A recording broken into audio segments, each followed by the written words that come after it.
and greetings, my fellow Long Darkins. Welcome to the start of the Long Dark tutorial guide by me, your host, LMG. If you guys don't know me, pretty well known Long Dark community. I have the #1 rated Steam guide, strategy guide on the Long Dark.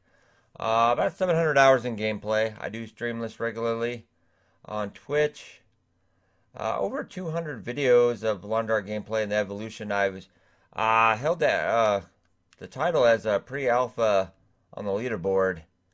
So I do know I've done quite a bit of gameplay. Various marathons in the Long Dark, 24 hours plus.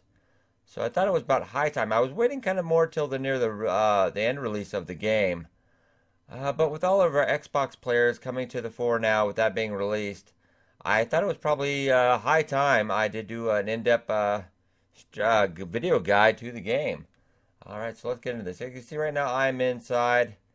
It does sound like a blizzard's going outside because you can actually tell. If you look up at the top on that the time hourglass there, it doesn't show you how many hours of daylight you have. It actually used to tell you how many hours in daylight exactly. It actually used to tell you the time early on, but they thought that was a little too easy because you don't have a watch, you know.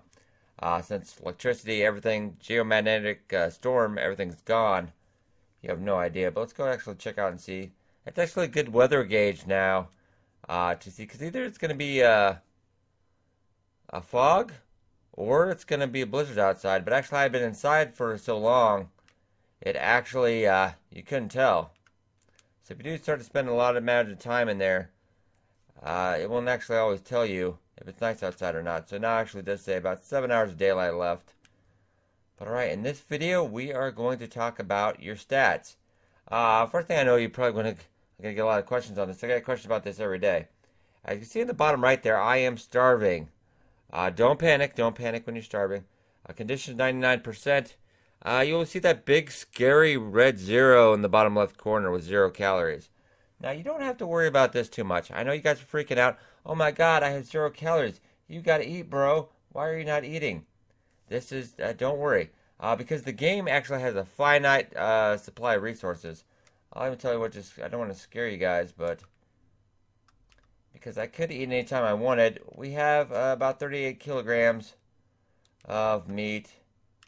I do have various dry goods and stuff, and you can see I haven't touched a lot of the items in here or touched any of the cat. I haven't really looted. I think this is a fresh run, about 32 days. So not very far ahead. I did have to start a new save after the last update. It kind of did bork the save games. It was kind of funky, but I'll talk about that in another video. But yeah, no guys, don't panic, because your starving condition only goes down 1% an hour as you're starving, so you can actually last quite a while, as in like real life, you know. This is all subject to change, and I will update that as the videos go on. If this mechanic does change, of course, and update that to strategy guide.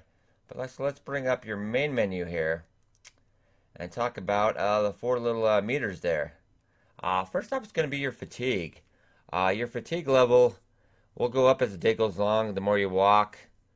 And actually, it is actually after a while, I would say about 3 to 4 days of not eating, your hunger will your fatigue will steadily increase. And it actually will top off about at the halfway point there. We'll get about half the bar will start every day at times you do, which is okay to do that for long periods of the hibernation mechanic, if you will. Since if you're not going anywhere, I wouldn't advise it if you're going on long trips or anything, because once you get the more the fatigue level goes up, the less you can carry. So let's check your carry weight here.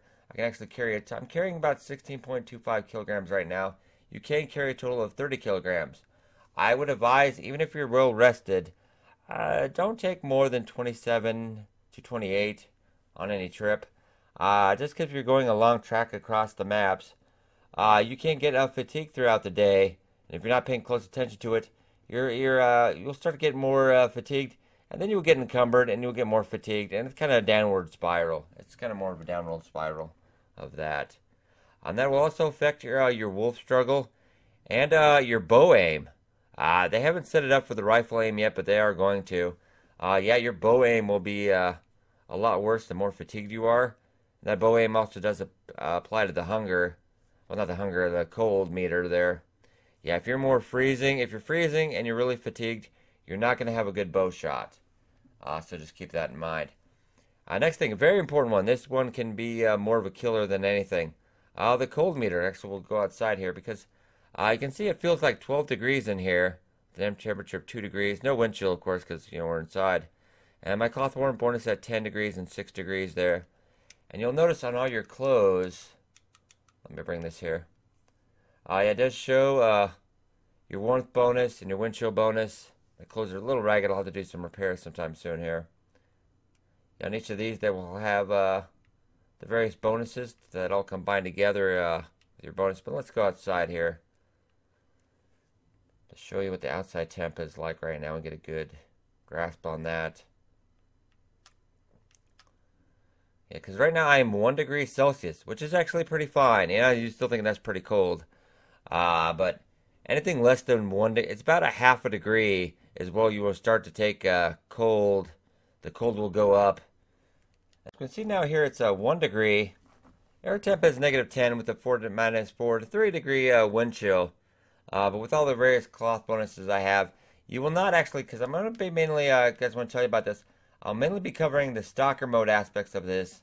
I know doing 33% of some of these tips, a lot of these tips do apply to Pilgrim and Voyager. 33% of the players actually do play in Pilgrim.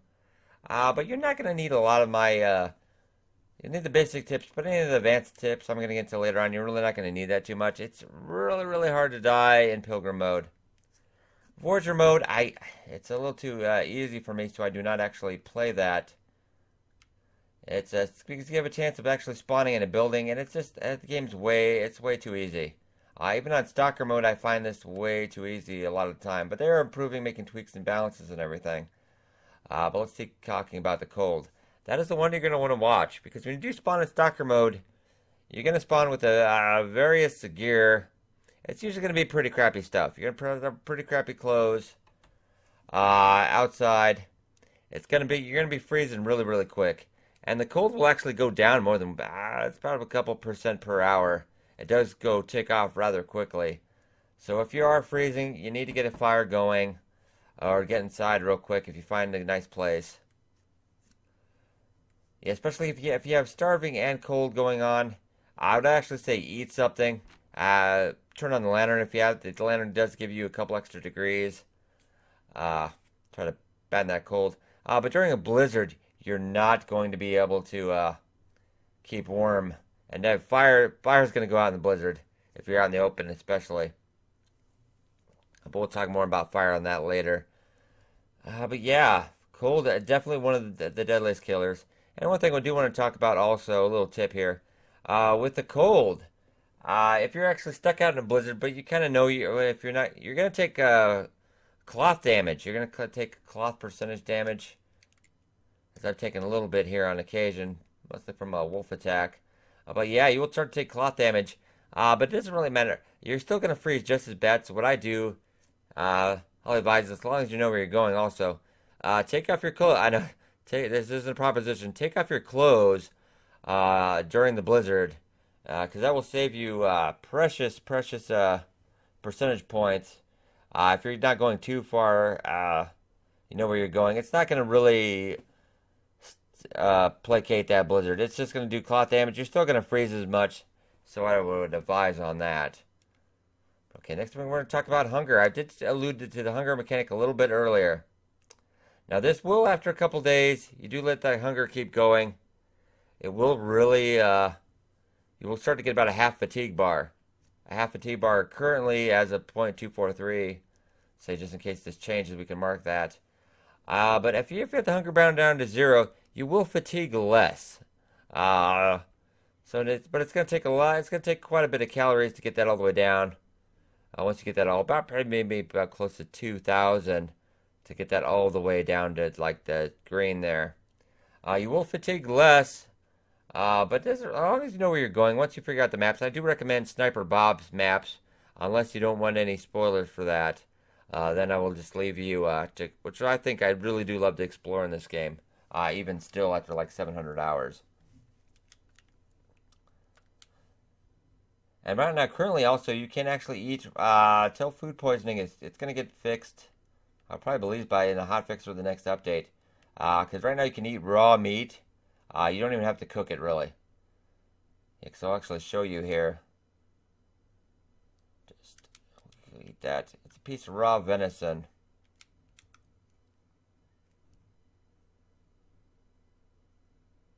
Yep, no food poisoning at all. No food poisoning at all. Not a problem there.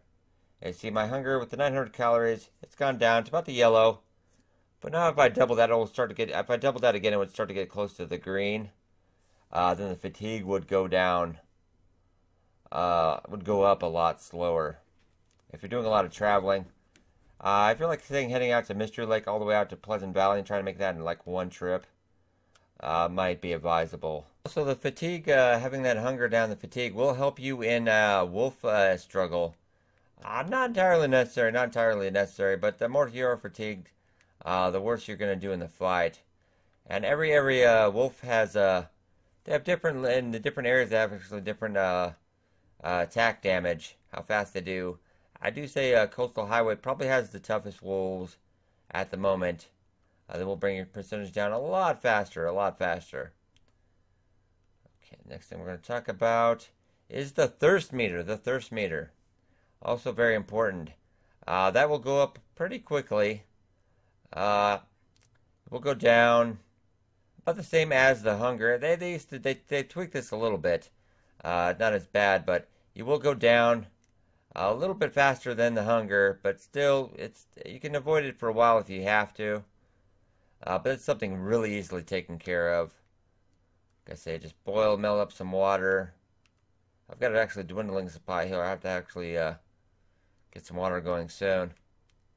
It does take 11 hours. It does take 0.62 liters of water to keep completely hydrated. So it's about I would say about 1.3, 1.4 per day. If you want to keep totally hydrated. Which I hydrate all the time just to make sure, just in case you don't want to forget that. Kind of important. But I guess I think I have everything I had to say about the stats at the current moment. And I will, of course, update that in another video if the stat balances and all that do change.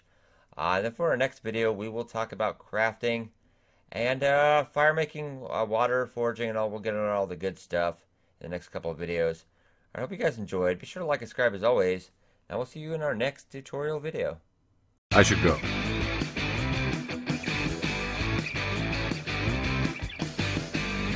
Just because I can drill you between the eyes at 100 meters doesn't mean I can't like sensitive stuff.